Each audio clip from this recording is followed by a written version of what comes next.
Good night, everybody, or good evening, or whatever we say when we started the show. The star of the show there just popped up her head, but then she went back down. It's okay, leave her alone. So you saw Nisha there with us as always. Also, we have with us Prateek Singh. My name is Daniel Vacanti. Welcome to another edition of Drunk Agile. As always, we start off by what we're drinking. Prateek's cheating tonight. Prateek, what are you having?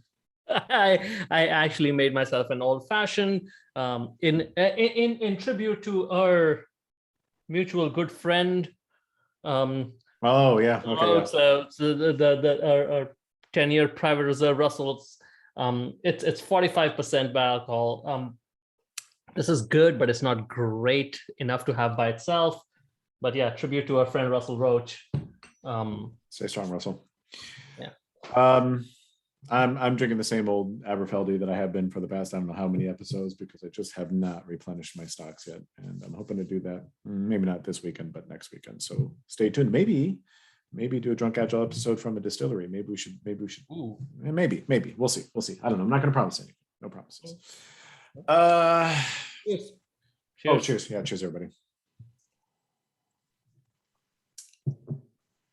So, do you want to introduce the topic tonight? Yes. Prateek, or shall I? You go for it. Go ahead.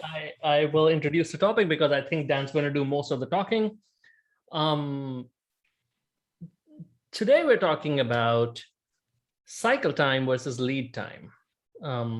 What's the difference? Is there a difference? Which one should we use? What does cycle time mean? What does lead time mean? And why do we even care that those two terms are out there? So I'll just sit back and drink. we can actually probably TLDR this, right? And the TLDR is it's cycle time. Of course, everybody knows. Anybody with half a brain knows it's cycle time. The TLDR from that is honestly, it doesn't matter. And why the hell are we talking about this anyway? But we'll get to that. So the whole cycle time versus, and if I forget, remind me to tie this back into roofing. Okay. I thought we were tying this into football, but yeah. We can do that too. That's right. My name's not Daniel Vacanti, and this isn't Prateek Singh. We've actually got Coach Beard and Roy Kent with you tonight. Yes. So anyway, cycle time versus lead time. Where do we start? So what's the difference? What's the difference between the two terms? There is no difference, but a lot of people out there would have you believe that there is a difference, and I guess this is my understanding, and we can get some hate mail, and that's fine. But because I don't. What else is new? Yeah, but because I don't believe there's a difference, I don't know if I'm going to get this distinction correct.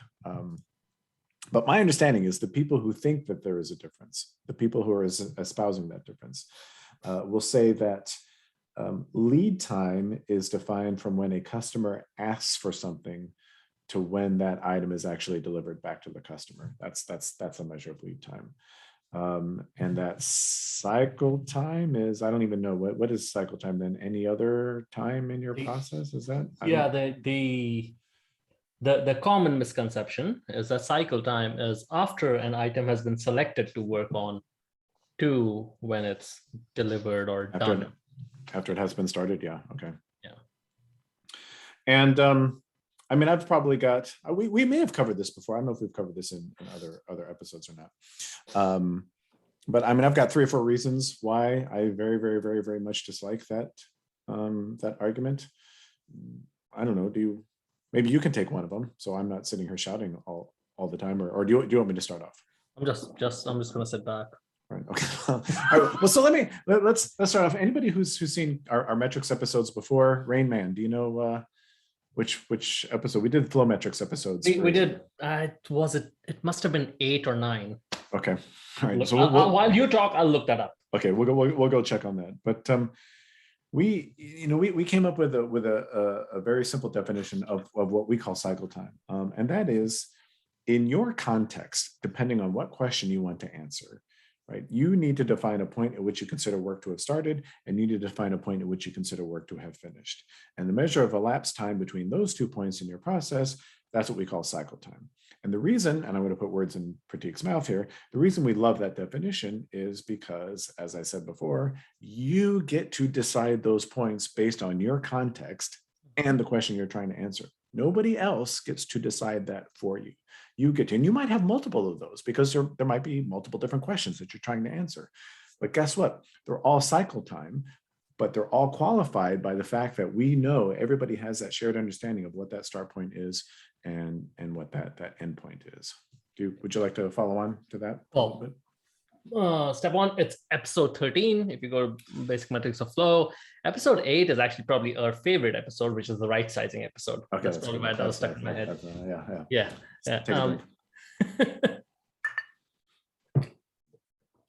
But yeah, so you get to decide where the start point and the end point of cycle time is. And just to, I guess, give away the punchline, this is probably why Dan's upset about lead time and cycle time difference, because if you decide that your start time for your cycle time is when someone requested something, guess what? That definition of cycle time is the same as the definition of lead time. So yeah, exactly right. Why are we making it a qualification for lead time? Why is that necessarily a special case? And we've come up with a special name for that, when there could be, I mean, what if you have 13 measures that you're doing? 12 of them are cycle time and only one of them is lead time? That makes absolutely no sense to me, and to me is only confusing. Only confuses matters further. I would agree. This is maybe the weakest argument of why there shouldn't be cycle time versus lead time. I think it's enough to stand on its own why you shouldn't do it, right? But to me, that's number one. What were you gonna say something? Well, I'm sure I'm gonna jump to the next point you're gonna make. So go for it. Just go for it. Go. Just go.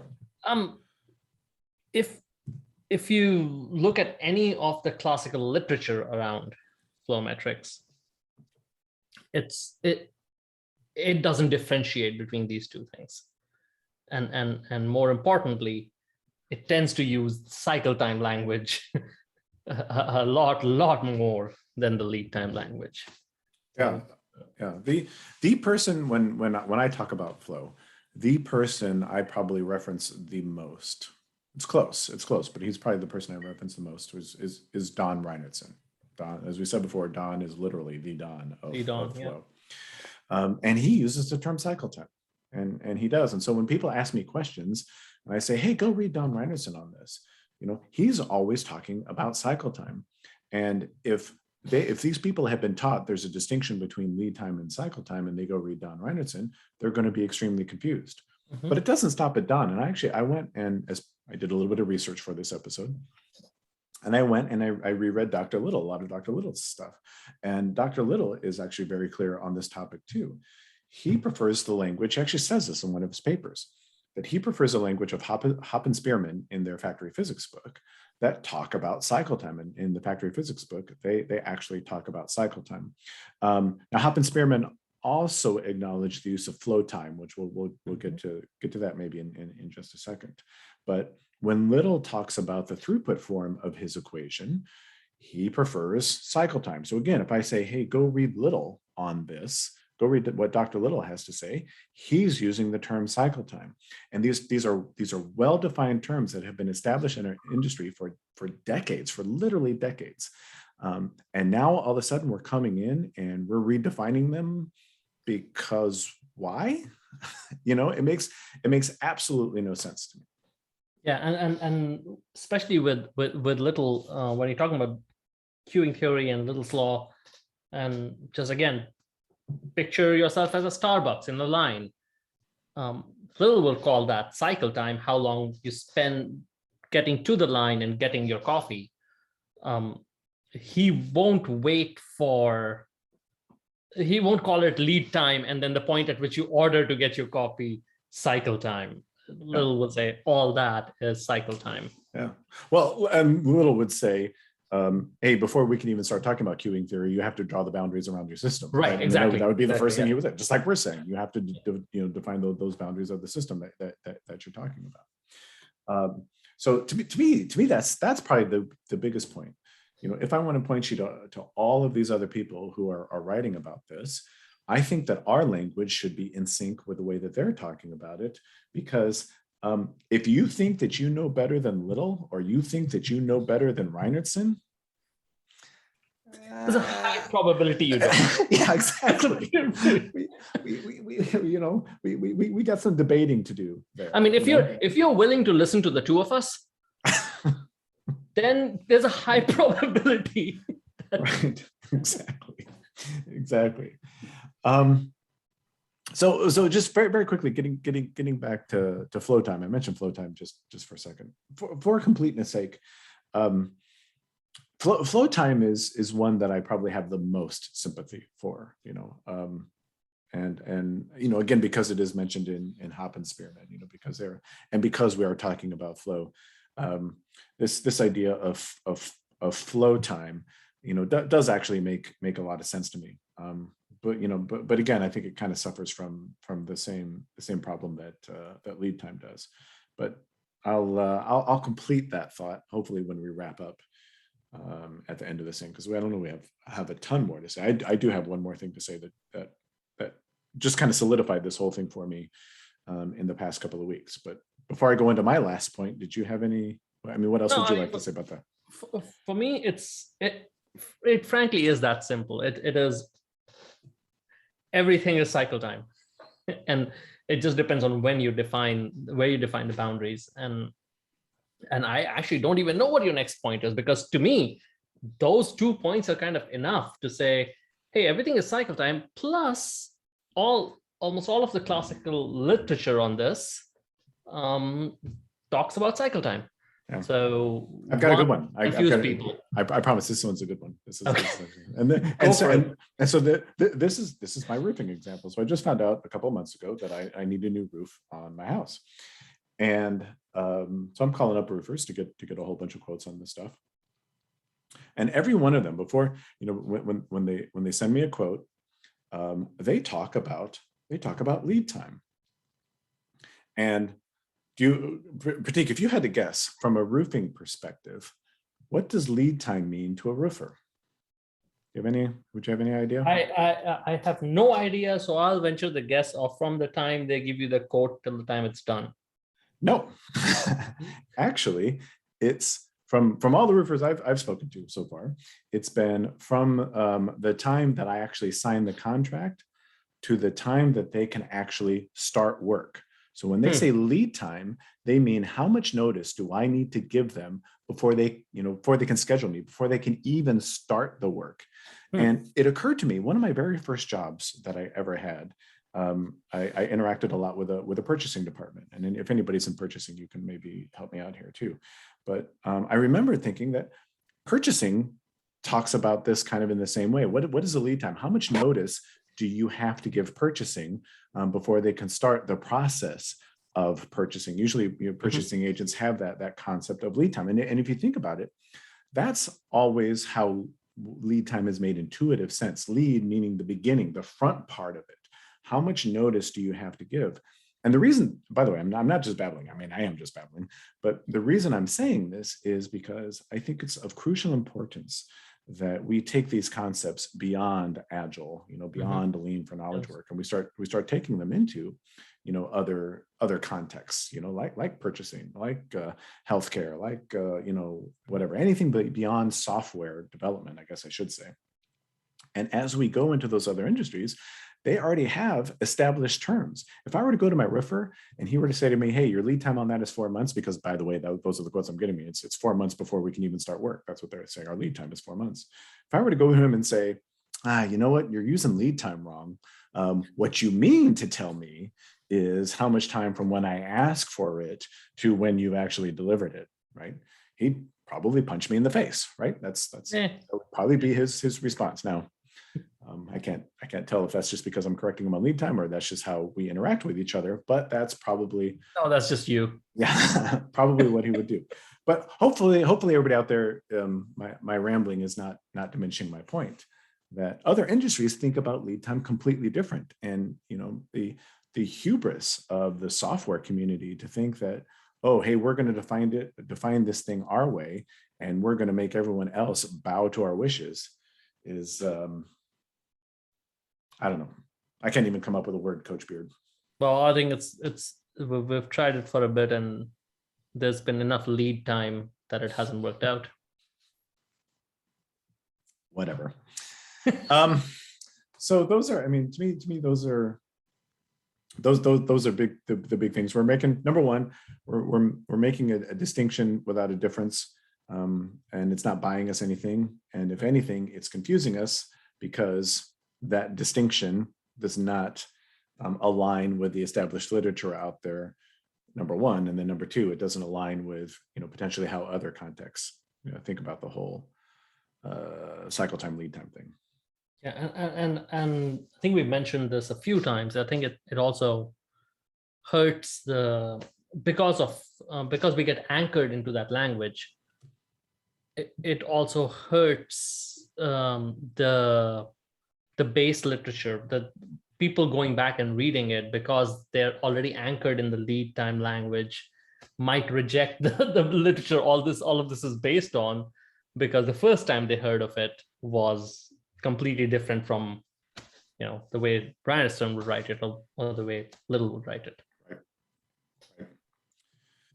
So getting back to the flow time point that I was making earlier, and honestly, this is how I would sum up the whole conversation. And Prateek, I assume you feel the same way. Is at the end of the day, who really cares, right? Well, I don't know why we would spend too much time or energy. We probably wasted more energy on this than we really need to. The only reason I'm really talking about it is because it's an excuse for us to get together and drink and see Nisha. I haven't seen Nisha in forever.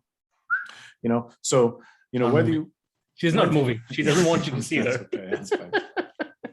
So whether you call it cycle time or whether you call it lead time or whether you call it flow time, have at it. Have fun. As our friend Steve Porter would say, fill your boots. Just please apply the rigor that Prateek and I talk about. Is at the very least you have to define those boundaries of your process. Let's have that that well understood point at which we all agree stuff has started, and that point at which we consider work to have finished. And between those two things, call it whatever you want. We have a strong bias toward cycle time, and hopefully we've made that case. But hey, it's your life or your death or whatever. Yeah, whatever. Yeah. I don't even know what else to say about it. I think we've kind of summed it up. I think that's, as you said, we don't want to spend too much energy on this, but it is an important distinction to make, and I think we've made it. Good. So back to much more important topics. I think next week, I think we've got a pretty good one lined up next week. I want to say, I don't want to give away you don't even know. We talked about it. Of course, we talked about it, but Prateek's not even remember. No, I don't. It's a whiteboard, doesn't have it, so. See it, whiteboard. So hopefully you were able to make it all the way through. You were able to trudge through and all the way through this episode. I promise we have much more interesting things to talk about next week. So until then, for my friend and colleague Prateek Singh, Coach Beard, and for the star of the show, Nisha, don't bother her. There she is. Poor thing. She's gonna go back to sleep now. That wasn't my fault. Yeah. It's like it's a 2-second problem. Then she goes back. Yeah. So for Nisha, my name is Daniel Vacanti. Thank you so much for joining us for this week's episode, and we will see you in the next video. Good night, everybody.